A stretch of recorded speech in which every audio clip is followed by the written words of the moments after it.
In the north of Kenya, forgotten in a region which precedes the desert, lies a territory of enormous contrasts. It is the so-called Northern Frontier District, the geographical limit beyond which reign the laws of life in the wild. Here, man is an intruder, and survival is determined by the water, the wind, and the sun.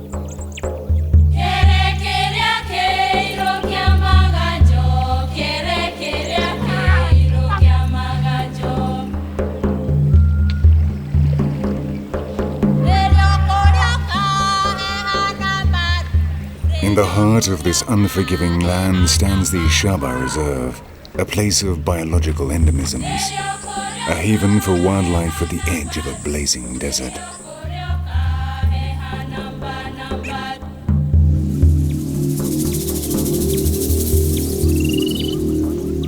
Shaba is a place of extremes, constantly putting life to the test.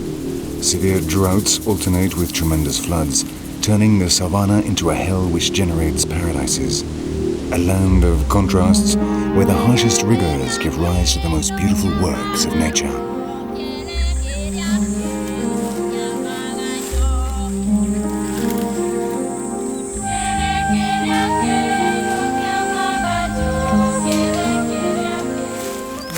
In a land where life seems impossible, Shaba guards the treasure of its exclusive biodiversity in a paradox without precedent, as if the harshness of the environment were the reason for such richness, as if scarcity were, deep down, the creative force behind the development of life.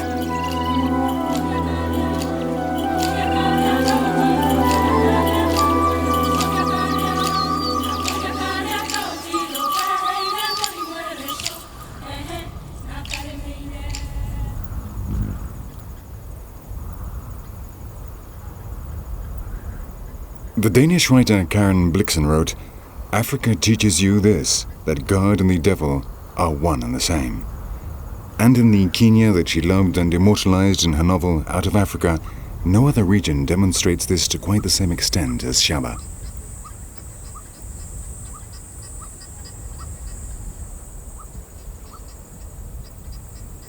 Wind, sun and dust. For 3 years, not a single drop of rain has fallen on the cracked lands of the Northern Frontier District. The plants that have managed to survive on the humidity and the condensation carried by the wind rise stunted and tortured from the parched land. It is the heart of the kingdom of thorns of East Africa.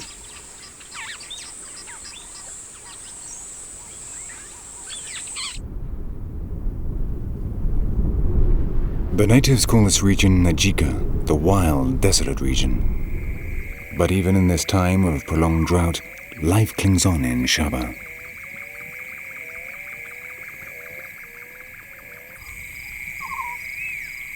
In the cool of night, the herbivores appear in search of the drops of dew and the last shoots softened by the humidity.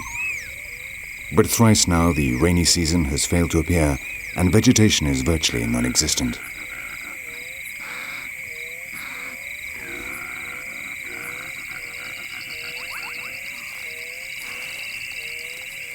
The darkness also tempts the carnivores out of their hiding places.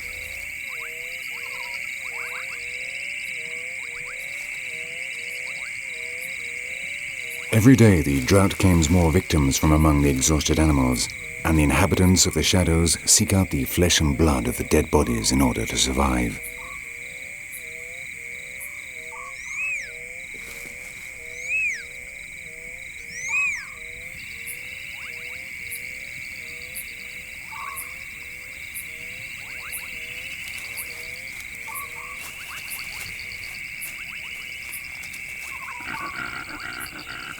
As a demonstration of its split personality, at night a truce is declared in the unbearable drought of Shaba. The clear skies are lit with millions of stars stretching to infinity, and a serene beauty engulfs the tortured savannah, turning it for a moment into a place of dreams, a mirage in the heart of the kingdom of thorns.